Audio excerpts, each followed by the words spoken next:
What is going on, my fellow degenerates? It's your boy Stas here. Welcome back to another video. So we're going to go over GameStop, obviously, in this video and talk about what the heck is going on with Roaring Kitty. Apparently, he sold, which, hint, hint, he did. I'm sure you guys saw he sold his options and he bought more stock. We're going to break that down and we're going to go over my theory here of what's going on with the stock in general, the charts, and we'll go over my position. Jam-packed video, guys, so hit the like button, make sure to subscribe, and guys, you might as well shoot me a follow on X and on TikTok at Stas Talk Stocks. And with that being said, man, cheers, let's get into it. So again, we were supposed to have the shareholder meeting this morning. It never happened. It got postponed to tomorrow, by the way, at 4 p.m. And the stock ended up shooting up pretty much all day. I mean, you guys can see we opened up at about 26.50, ran all the way to over 30 bucks in the aftermarket. And if you ask me, guys, I feel like this could potentially have been staged, or this could have been staged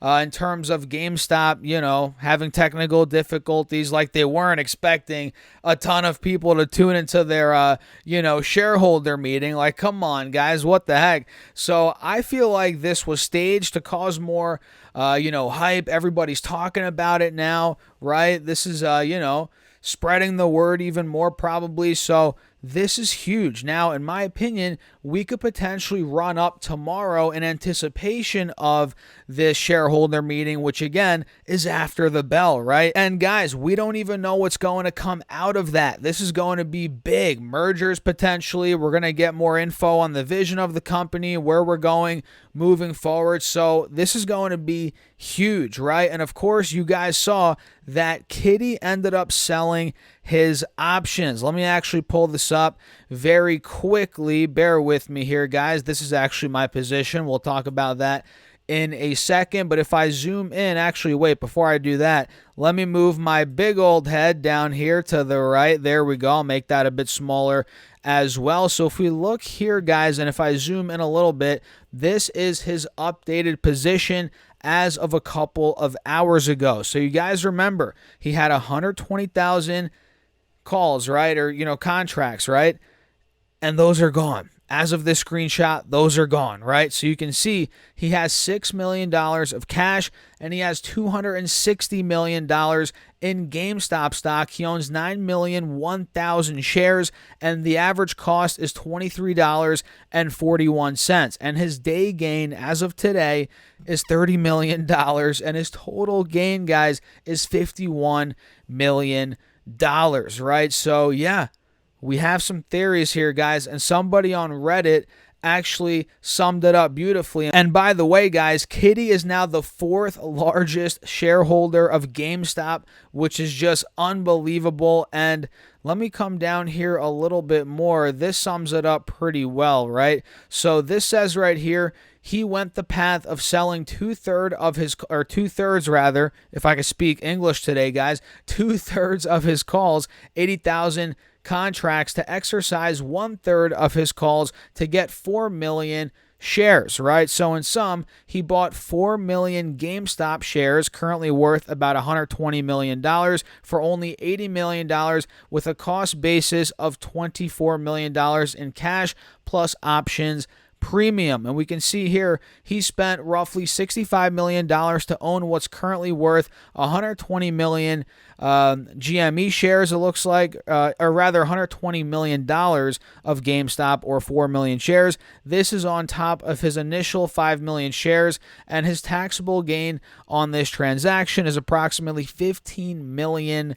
Then he goes on here a little bit more, but that's kind of a theory here. I guess pretty much what he did. It kind of makes sense, right? What are your thoughts about that? Let me know in the comments. But yeah, man, this is good news, guys. This is good news. He exercised some calls and he bought more shares. He's buying more shares, and eventually, in my opinion, he's going to go for that 10 million share count. It only makes sense. And again, guys, he's the fourth largest GameStop shareholder, which is just freaking insane. I mean, think about that. From going from $50,000 4 or 5 years ago, and he hit like $500 million at one point. Now he's at a quarter billion. Dude, This is just unfreaking believable, right? So as long as Kitty is buying more, which he is, as long as he's balls deep in the stock, right, we're going to be seeing momentum, big swings. And I feel like, again, heading into tomorrow, I could be wrong. What do you guys think? But I feel like we could be setting up for, a rally into this shareholder meeting, especially as he just dropped his updated position, which shows he's still all in. He's buying shares, guys. This is good news. So this is my position, which obviously, is nothing compared to Roaring Kitties, but I'm in a little bit here, guys. I'm considering adding more. It depends, but this is what I'm rocking with right now, about $428. I have one contract of GME right now, the $30 calls that expire not tomorrow, Friday, but the Friday after that, the 21st. So, yeah, I'm in these. We'll see what I do with them. Obviously, this is fun money. We've covered this before, guys. I don't go crazy with these, these very risky stocks. Most of my money, 99% of it, is in individual stocks, blue chip companies, much safer stocks than GameStop, and of course index funds, ETFs, stuff like that. But I do like having fun with GameStop. I made a nice profit on Barnes & Noble, but that obviously has crapped the bed recently. Maybe I'll do an update on Barnes & Noble. But yeah, this is what I'm dealing with right now. Total returns pretty much flat. At one point, I was up 75% on this position. I held through it. And here we are, guys. I'm still holding on. And the day gain today was 30%, so a nice bounce back day today, up almost $100. So what are your positions? What are you in right now? Are you in calls, puts? Are you in shares? Are you shorting? I'm curious to know where you guys are at. So let me know in the comments down below, of course, guys. And let's pop the chart back up quickly so we can kind of see what we're working with heading into tomorrow with GME. So I think in my last update, I covered this ascending triangle. I'm pretty sure that was in the last video. So that ended up playing out. We ran all the way to $29. We broke out, which is great news.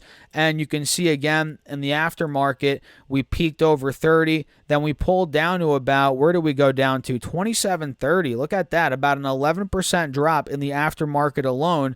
And now we've rebounded. Let me actually show you guys this. We've rebounded off that aftermarket low, which is good. We're up around 4% off the low. Now we're at $28.36. So we're slightly in the red after the bell here, but it's not the end of the world, obviously, guys. So for tomorrow, I want to see if we retake 30. $30 is pivotal heading into tomorrow, guys, for the stock. If we could retake that point, which I think we will, and especially this level right here being 33.50, which we hit yesterday more in the morning, if we could break out of here, guys, oh boy, it's going to get hot tomorrow, Friday, in my opinion, with the stock, and we could be running like no other. So I'm going to set my alert. I'm going to put one at $30 per share right now for GME, and I'll do another one at $33.50. Let's do it right now. There we go. $33.50. Mark is at or above. There we go.